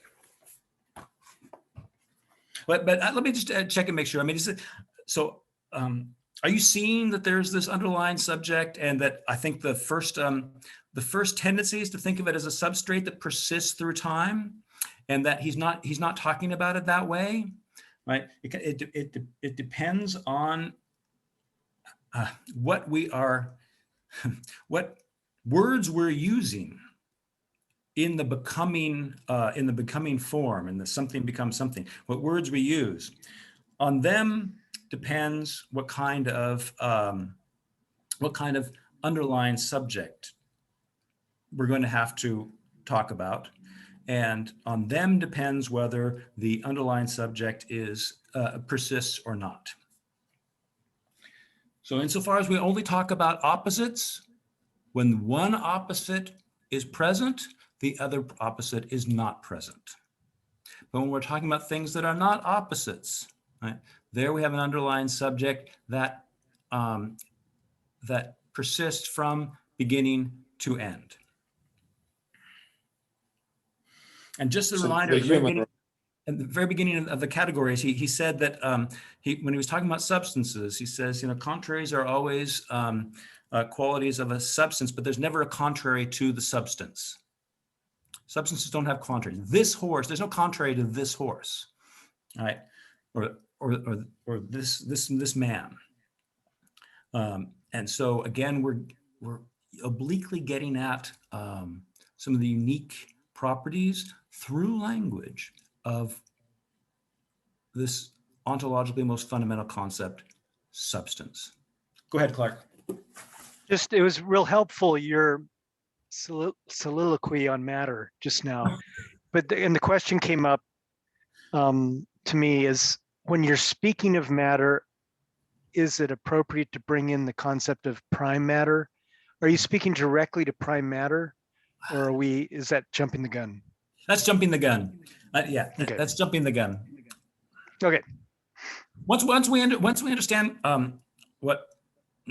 how the concept of matter functions in Aristotle, we can then take a look and see how and why he introduces prime matter. Right? Okay. But insofar as it's matter, it's not going to be something that is ontically present, that is right into perception or something like that, or is that in that sense it can't be the reality of the world. It can't be the thing in itself, or whatever term we want to use for what is the Plato called it the ontos on, the really real, or the being that is most being, the beingly being. Right, that thing that for instance, an idealist will say it's mind, and a materialist will say it's matter. Neither of those uses are relevant to what Aristotle is doing. And for him, the most fundamental concept is substance, and that's neither mind nor matter. And so he's outside the framework of modern metaphysical disputes. Thanks. Yeah, absolutely. I hope it helped. Can I get a reader so I don't have to listen to my voice all the time? Just the next paragraph that says, "We say that something." I can read again. Awesome, thanks. We say that something comes to be something from something, and not that it comes to be something, chiefly in the case of what does not remain. For example, that musical comes to be from unmusical, but not that it does so from human. Nonetheless, we do sometimes speak in this way about what does remain, since we say that a statue comes from bronze, not that the bronze comes to be a statue. As for what comes to be from what is opposite and does not remain, we speak of it in both ways, saying both that it comes to be from this and that it comes to be this. For we say both that from unmusical it comes to be musical, and that the unmusical comes to be musical. That is why we also say the same about the compound. For we say both that from an unmusical human, the musical human comes to be, and that the unmusical human comes to be musical. All right, thanks. So has he added anything to our mix yet in this paragraph?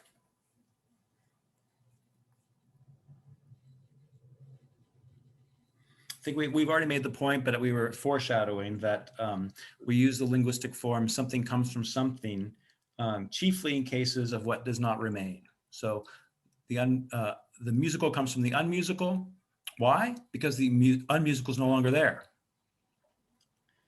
But then, because he's honest, he gives us exceptions to the rule, right? Nonetheless, we do sometimes speak in this way about what does remain, since we say that a statue comes from bronze, not that the bronze comes to be a statue. All right, so that's a red flag that's something we need to work on a little bit to see how to resolve that ambiguity.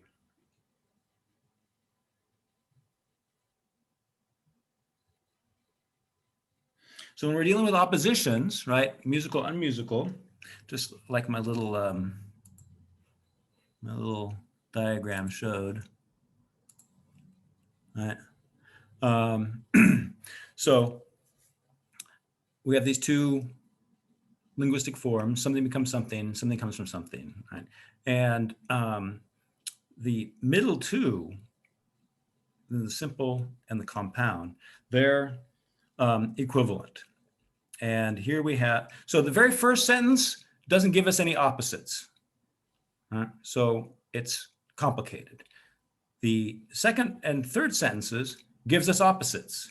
And when we're dealing with opposites, they can be dealt with in either linguistic form. And when we're not dealing with opposites like human, bronze, statue, right, then we cannot translate from one category to the other. They're no longer equivalent.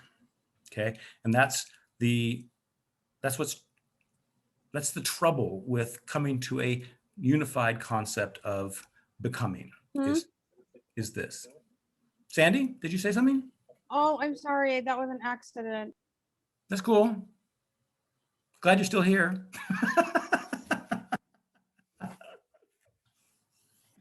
Okay, is anything else in this paragraph jump out at you as either new or embellishing helpfully what has been said before?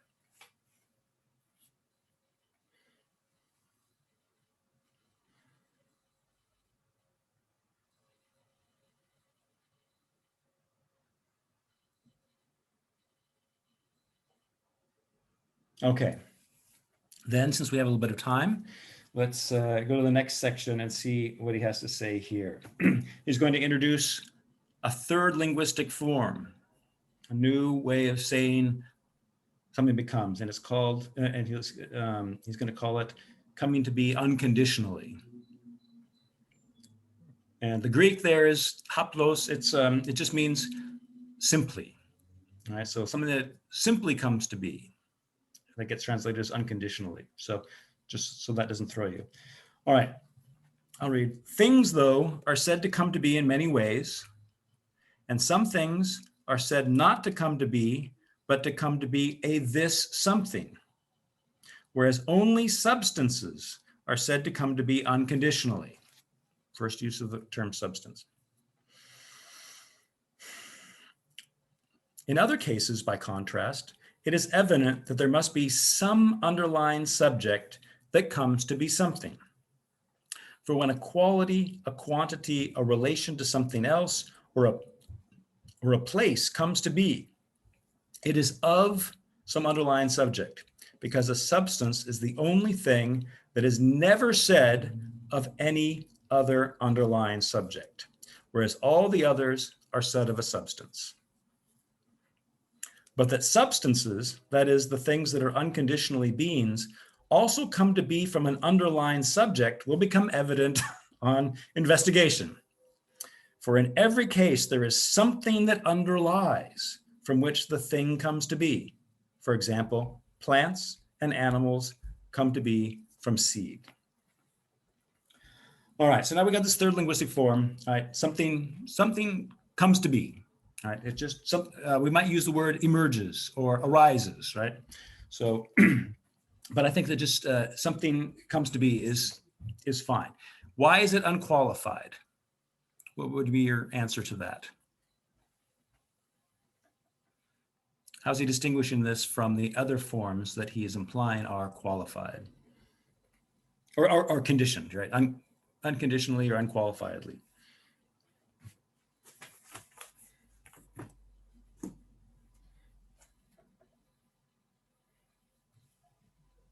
So, oh no, Peter's got his hand up.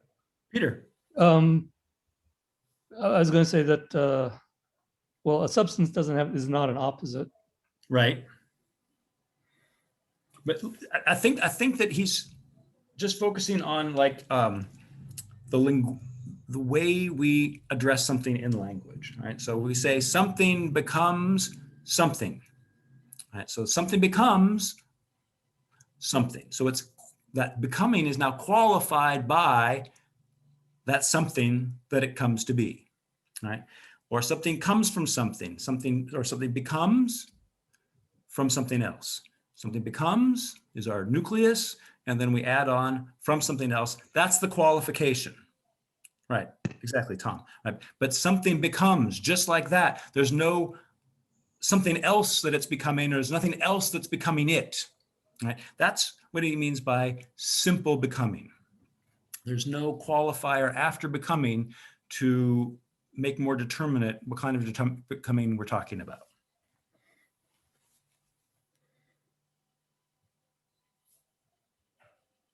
So, human beings come to be, but human beings do not, human doesn't come from something else, and something else doesn't become human. Human beings, right, or any substance comes to be. And so with substances, we have this locution of just simple becoming. And he's going to, at this on one hand, he's going to assert they become simply. There is no thing that becomes human. And so what would that thing be? There's no thing that becomes human. There's nothing that disappears in the becoming of the human. So that's the first claim here.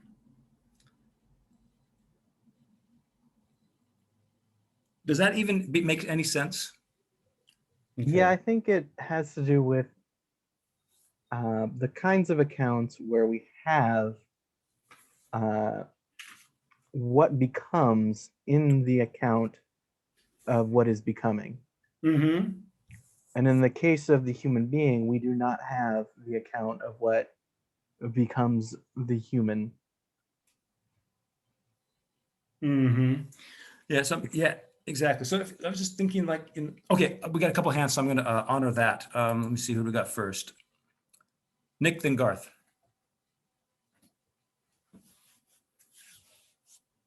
And Nick, you're muted. Yeah, I'm not sure if I was ahead of Garth, but do you want to go ahead, Garth? Yeah, go ahead. Okay. Okay. So- I was okay, going to go ahead. say that this makes sense about substances because I believe in the categories. He already has argued that substances do not have opposites, and so it wouldn't really make sense for us to follow this coming to be from what it's not structure for substances. Exactly. Yeah, exactly. So we can say like a human being comes to be simply, but we can't. A musical human being does not come to be simply, but from an unmusical human. So okay. So we can start at the beginning, right? There is no opposite of the human being that comes to be a human being, so that's so we can't think of the human being as an opposite, and that's, as Peter and Garth made clear, already contained in the notion of what a substance is. A substance isn't a contrary of anything. And so a human being doesn't come to be by the opposite of human being disappearing. So there's the first thing. Nick, I'm going to go back to you because I accidentally rolled right over you, but hopefully that point I made just made sense. That's okay. I think Garth's question was also related, because I just wanted to get clarification on substance. I just want to understand it, because sometimes I think of it as a combination of matter and form, but I could be wrong. And the question for me is, if it always is, or being unconditionally, does it mean that a substance cannot morph or change into something else, like air into water, or interesting, because being implies changing into something as well, not just the opposite, to be or not to be. Being is also kind of like a change in degrees and a change in nature. So substances cannot change. Is that correct? Ed, you want to follow up on that, or is that separate? You got a separate point? Yeah, well, it's weirdly, it's making me think of some of the arguments, the debates between, say, pro-life and pro-choice. Because the pro-choice people would say that a human being comes to be from a fetus, and the pro-life say no, instantly a human being comes to be, because it's an ensouled being, right, etc., etc. So I'm not sure if that adds anything at all. Right. No, it does. I definitely think that this philosophical discussion haunts that the contemporary debates like that. So he starts with a linguistic examples, right? The statue comes to be, the human being comes to be, right? And so that is using becoming unconditionally or simply, with no qualifier. But in the second paragraph that I read, he says that, but there is a sense in which they do come to be from something, right? And so we have to understand their unconditional becoming and their being an underlying subject of their becoming as well. Okay, so he just kind of gives us this raw material. This is what language gives us. This is what is implied by it. And these are the problems that this use of language gives us for the account we've developed thus far. All right. So that's kind of how he's methodically working through these linguistic examples. All right. So let's look at this a little bit more carefully before we move on. All right. Set the green line. Only substances are said to come to be unconditionally. In the other cases, by contrast, it is evident that there must be some underlying subject that comes to be something. And then he gives us a bunch of categories and says all of these, what a quality, a relation, a quantity, these are all dependent on something that they're qualities of or quantities of, right? And they're always dependent on what he calls substance. So they cannot come to be unqualifiedly because they're always qualified or conditioned by substance. All right. So only substance gives us this particular problem. And interestingly, the language reflects that because of individual things. We can say that they come to be, according to at least Aristotle's usage here, right? And so this ontological fact is reflected in certain linguistic practices. I don't even like the term linguistic forms. I don't want to say practices yet. All right. Substance. All right. But that substances also come to be from an underlying subject will become evident on investigation. For in every case, there is something that underlies from which the thing comes to be. For example, plants and animals come to be from seed. Okay. And let's just go through these examples, and then we'll call it quits for tonight and finish this section next time. So, of the things that unconditionally come to be, some do so by change of figure, and that actually should be giving form. But okay, example: a statue. Some by addition, for example, things that grow. Some by subtraction, for example, the statue of Hermes from the stone. Some by composition, for example, a house. Some by alteration, for example, things changing with respect to their, and here I want to use material rather than matter, but okay, matter. And it is evident that everything that comes to be in this way comes to be from an underlying subject. So just in terms of, it seems like the only difficult phrase in this particular paragraph is things changing with respect to their matter. And I guess the classical example of this is wine becoming vinegar. Right? So we have a change of something, and that gives it, so so the change yields a different account of what the thing is. All right. And he's saying that, yeah, anyway, so we don't need to go too deeply into that. Is there anything you notice about these various examples?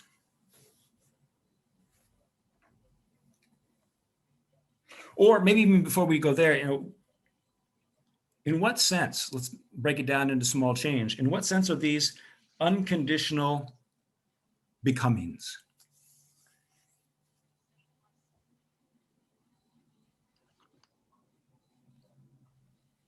Well, it may be important that addition has nothing to do with opposition.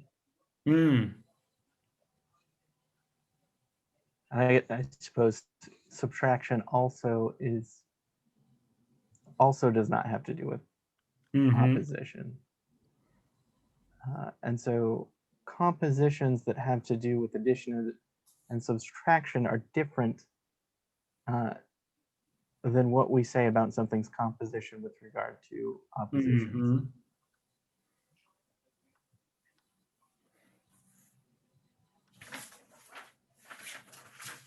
There was more to that, but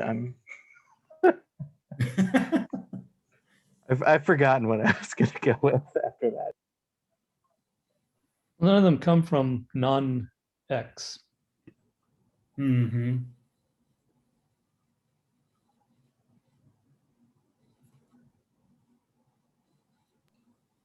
So I'm just looking at my notes to see if anything, if I wrote anything helpful here. Right. So, oh, go ahead, Ed. Yeah, I mean, the way he gives his examples makes it feel weird, though it doesn't necessarily have to be, because in most of his examples that he gives here, you have a story where you have, well, there was a this and now there's a that. Whereas when he says some by addition, for example, things that grow, he doesn't give you a specific example, and so you don't get that little story. Right? Where before you didn't have a house, now you have a house, but this growing thing, presumably what he means is, like he says with the seed example, well, first we had a seed and now we have a seedling. Mhm. we had a this and now we have a that, but he didn't flesh out the example. So it looks like it's different than the others, but maybe that's just an appearance. Right. I mean, one of the things that I want to say, although it doesn't hold for all of these examples, is that that something is changing, but it's not changing into something else. And in its change, nothing is disappearing.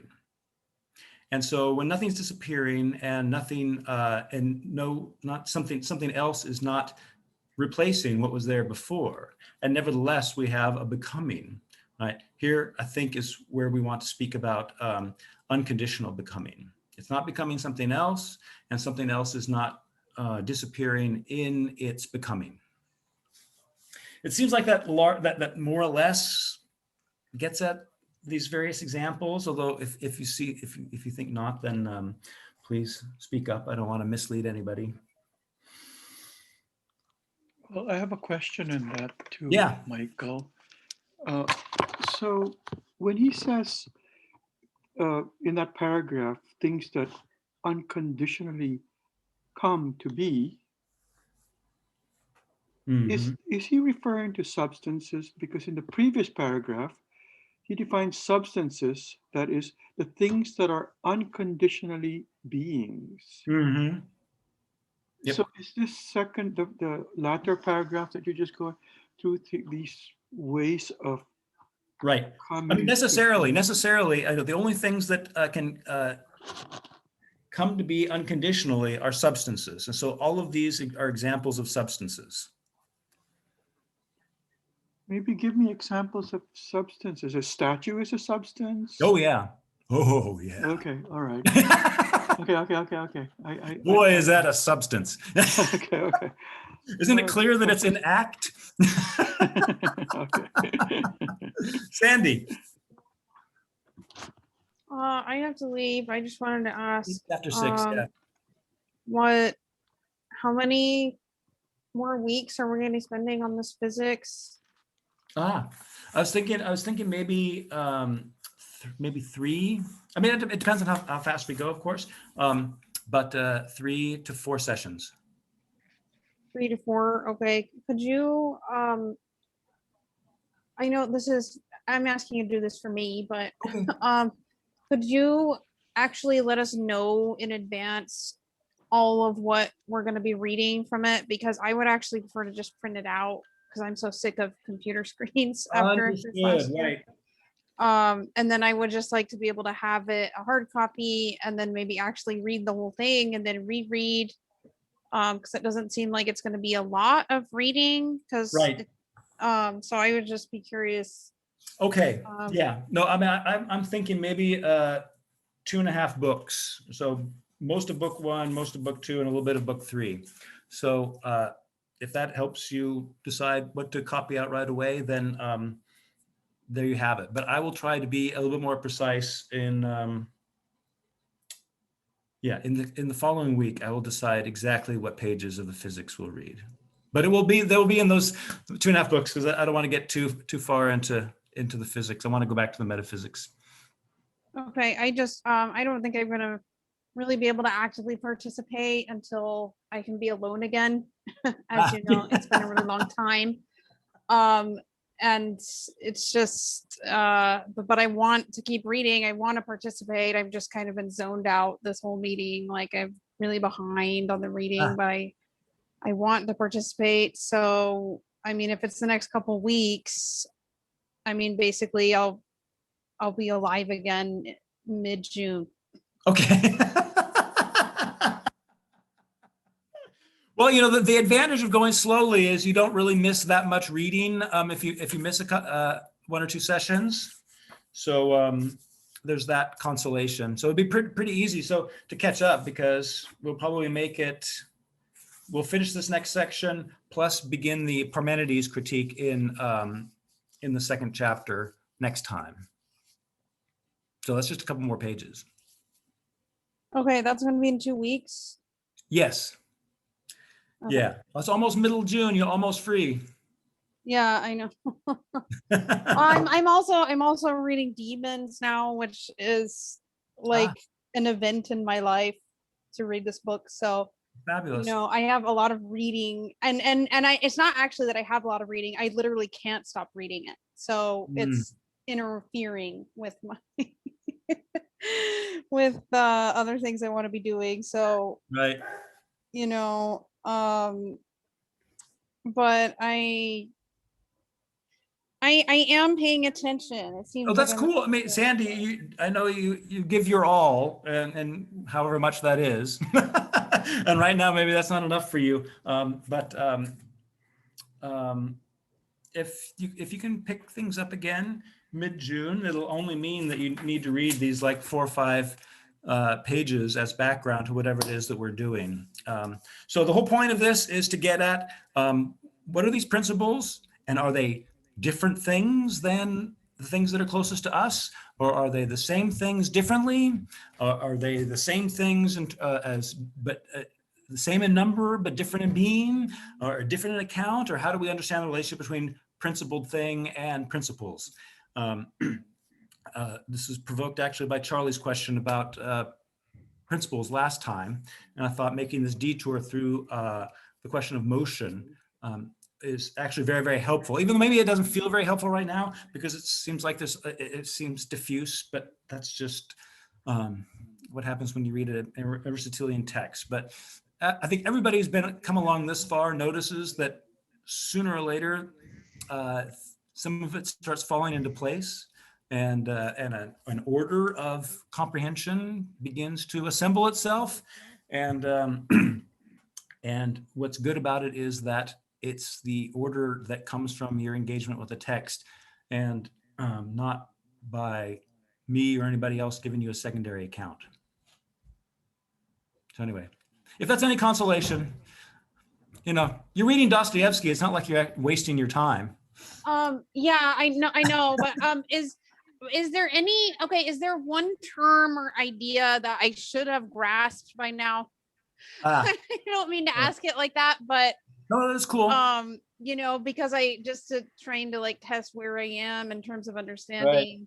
Right. If you want to read this section over again in your spare time and just ask yourself, how is underlying subject being used here, right? Because that's going to be, his one of the fundamental principles that's not given in our linguistic form. Something becomes something. There is no reference to an underlying subject there. Something comes from something. There is no reference to an underlying subject. So going from language to principles is, we will be we're adding this extra notion that we get merely by examining the universal statements. Something becomes something.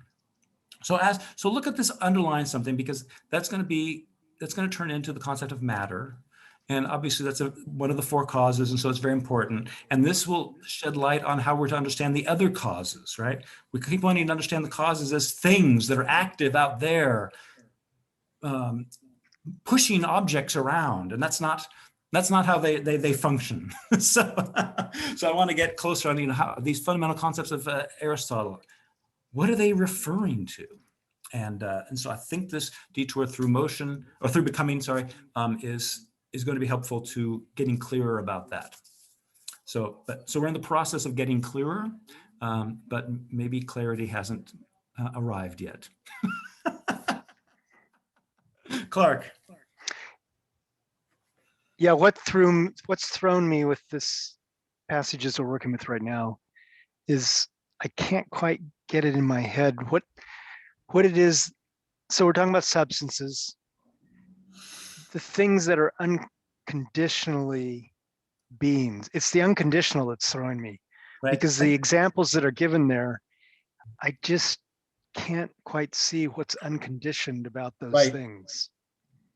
So well, anyway, I mean, and I got to run too. So I'm going to work on it. I got to run too, but the point is that he gives us linguistic examples in which becoming is used unconditionally, right? It just says statue becomes, a plant becomes, right? A plant is in the process of becoming. So right? linguistically, I can see that. Right. So, Yeah, so it's just okay. like, and then he ends that paragraph, which is very important. And it's evident that everything that comes to be in this way comes to be from an underlying subject, right?